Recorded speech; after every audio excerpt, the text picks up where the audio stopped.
ये आज तक की समस्त सनातनियों की, हिंदुओं की सबसे बड़ी विजय है। यह उत्सव दीपावली से बहुत ज्यादा खास है। निश्चित ही कोई ऐसा अभागा होगा जिसको इस दिन का इंतजार ना हो।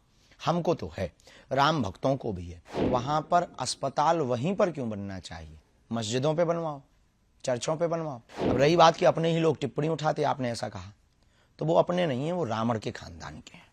और रावण के खानदान के लोग इस प्रकार की वार्तालाप करते हैं, उनको शेम टू यू। अगर हमको मस्जिदें तोड़कर मंदिर बनाना होता तो इतने मंदिर के जितने पुजारी हैं वही अभी तक खत्म कर देते मस्जिदें। सिद्ध है कि ज्ञान वापी में शंकर है, कृष्ण जन्मभूमि कन्हैया की है। श्री सीताराम बागेश्वर धाम की जय।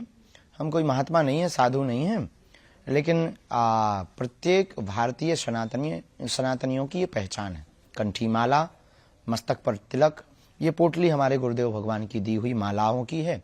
इसमें मालाएं हैं, आदि आदि चीजें हैं जो गुरुदेव भगवान ने हमको प्रसाद रूप में दी थी, जिनके प्रभाव और प्रभुत्व से हम जन कल्याण के लिए मानव जीवन की दैहिक दैविक भौतिक समस्याओं के समाधान का रास्ता बतला पाते हैं अथवा लोगों को मार्गदर्शन दे पाते हैं। ये उस तपोबल की पोटली है पूज्य गुरुदेव भगवान की, हमारी निजी कोई तपस्या नहीं।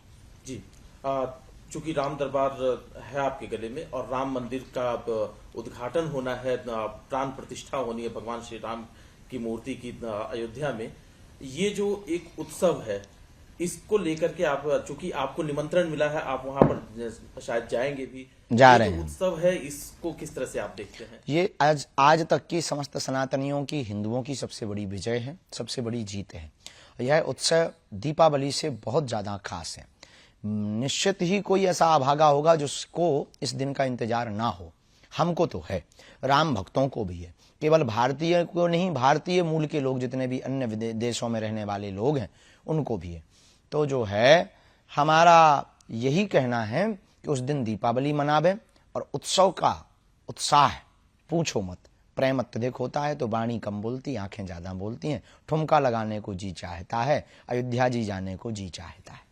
जी, लेकिन आप जो कह रहे हैं कि उत्सव का ये दिन है, विजय है सनातनियों की, लेकिन कुछ लोग इसी धर्म से जुड़े हुए लोग वो जो बयान दे रहे हैं, कोई कहता है अभी भी ये कोर्ट का फैसला है, मंदिर तैयार हो चुका है, लेकिन अभी भी कुछ लोग सलाह देते हैं कि वहां पर अस्पताल बनना चाहिए, कोई कहता है स्कूल बनना चाहिए, और कुछ लोग तो सनातन धर्म पर ही प्रश्न उठाते हैं कि इसमें तो जाति विभेद है।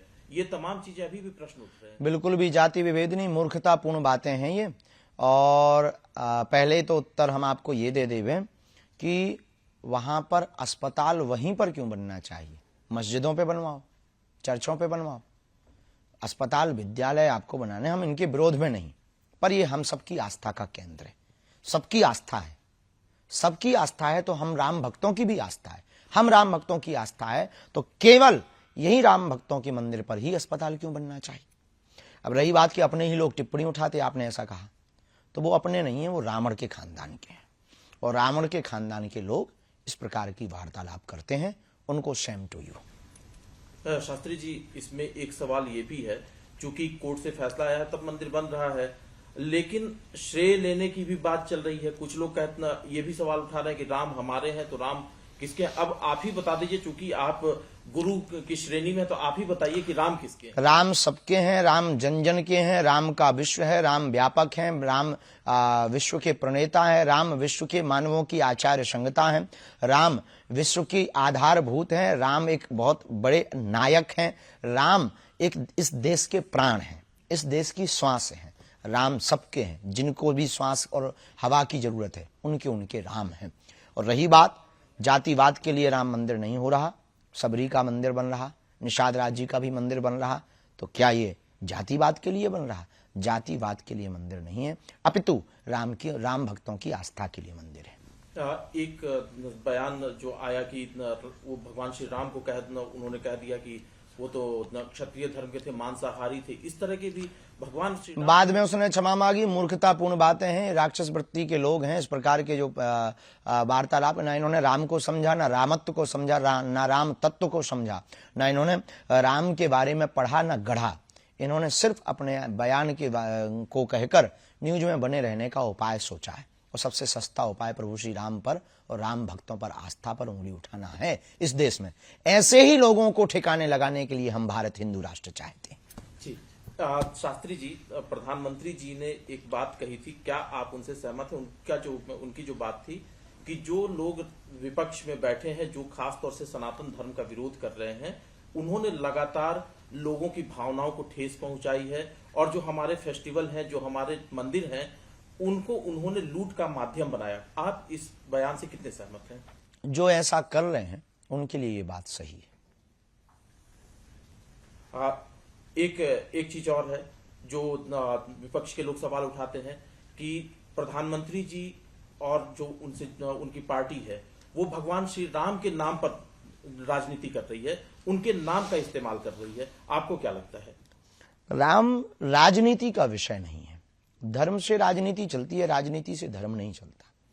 भारत के लोग जगे हुए हैं, वोट अपनी मति अनुसार दें, राष्ट्र हित में दें, भारत विश्व गुरु कैसे बने, भारत का विकास कैसे हो, अपने अनुसार दें। राम राजनीति का विषय नहीं है। राम की स्वयं की नीति है मर्यादा, राम की स्वयं की नीति है एकता, अखंडता, संप्रभुता, और राम जी की स्वयं की नीति है विश्व में शांति। तो जो राजनीति की बात कर रहे हैं, अगर कोई रोटियां सेक रहा, ये मूर्खता। अभी आपने जिक्र किया था शुरुआत में कि सनातनियों की सबसे बड़ी ये जीत है। 2 मामले अभी और कोर्ट में है जिसको लेकर के भी संघर्ष जारी है, उसके बारे में आपकी क्या राय है? राय क्या, सिद्ध है कि ज्ञानवापी में शंकर है, कृष्ण जन्मभूमि कन्हैया की है। अब उसमें राय की बहुत ज्यादा आवश्यकता नहीं है। न्यायालय है इस देश में, न्याय प्रणाली है, और वर्तमान में मिल रही एसआई की रिसर्च में जो सबूत है, उससे यह निश्चित हो रहा है कि वहां पर सनातनियों का ही प्रभुत्व रहा, सनातनियों का ही मंदिर है, किसी अन्य मजहबियों का नहीं। इस देश में मोहम्मद गौरी, अकबर, बाबर, इन्होंने आक्रमण करके हमारे देश के मंदिरों पर जो कुठाराघात किया, उसके घाव वर्तमान में भरे जा रहे हैं। भगवान की कृपा से स्वर्णिम काल है सनातनियों के लिए, हिंदुओं के जागरण के लिए।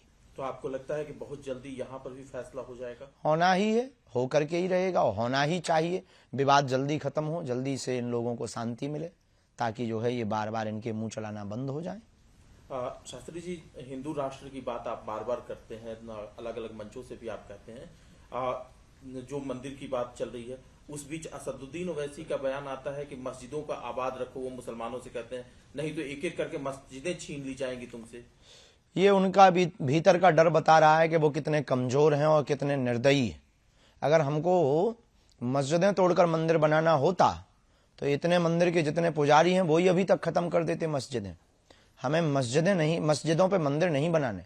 जहां हमारे मंदिर थे, हमें वहां मंदिरों के पुनर्निर्माण करवाने। अब उनको अगर ये डर है तो भगवान करे उनका डर बरकरार रहे।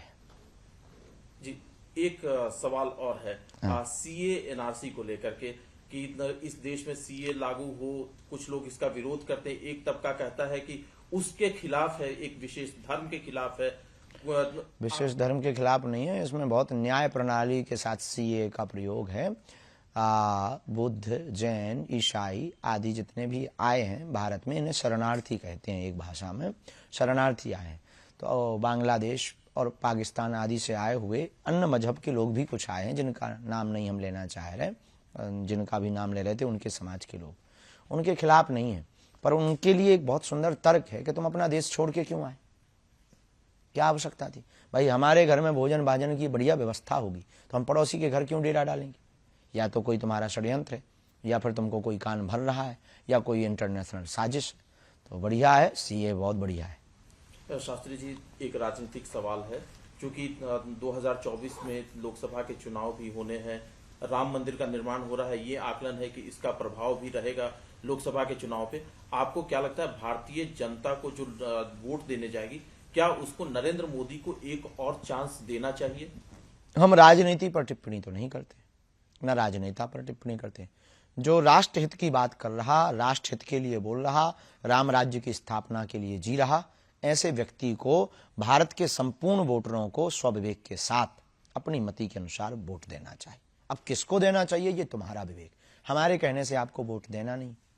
और हम राजनीति पर टिप्पणी करके काहे को बेफिजूली में फंसे। लेकिन कुछ लोग ये राय रखते हैं कि शास्त्री जी पर्ची निकालते हैं तो राहुल गांधी और कांग्रेस की भी कभी पर्ची निकाल करके बता दें कि देखो साहब, हम पर्ची निकालते हैं मानव जीवन की दैहिक दैविक भौतिक समस्याओं के समाधान के लिए। सबको आना चाहिए, जिन्हें निकलवानी है वो आए। अब आपके कहने से नहीं हम निकालेंगे, जिनको निकलवानी है वो हमारे पास आए, हम बिल्कुल बारे में उनके बताएंगे। जो हमें चेतना के बल पे, शक्ति के बल पर पता लगेगा, हम बोलेंगे और जो बोलेंगे वो सत्य होगा। ये हनुमान जी की कृपा। एक सवाल है कि जो आज की वर्तमान जो आज का राजनीतिक परिदृश्य है, जिसमें कई अलग अलग मोर्चों पर काम हो रहे हैं, क्या आकलन है आपका इस सरकार को लेकर के जो ये काम कर रही है? मैं किसी पार्टी की बात नहीं कर रहा, किसी नेता की बात नहीं कर रहा। इस पर अभी हम कुछ कह नहीं सकते हैं जी। एक सवाल आखिरी है, चूंकि राम अयोध्या में आ रहे हैं, अपने भवन में जा रहे हैं, राम राज्य को लेकर के कि राम राज्य की स्थापना कैसे हो? सिर्फ राम के आने से राम राज्य की स्थापना नहीं होगी, क्या संदेश देना चाहेंगे आप? राम राज्य की स्थापना होगी, अमीर और गरीब को छांटा जाए और गरीबों का भला किया जाए और जातिवाद को खत्म किया जाए। जातिवाद की रोटी सेंकने वालों के मुंह पर जोरदार तमाचा लगवाया जाए कानून के द्वारा।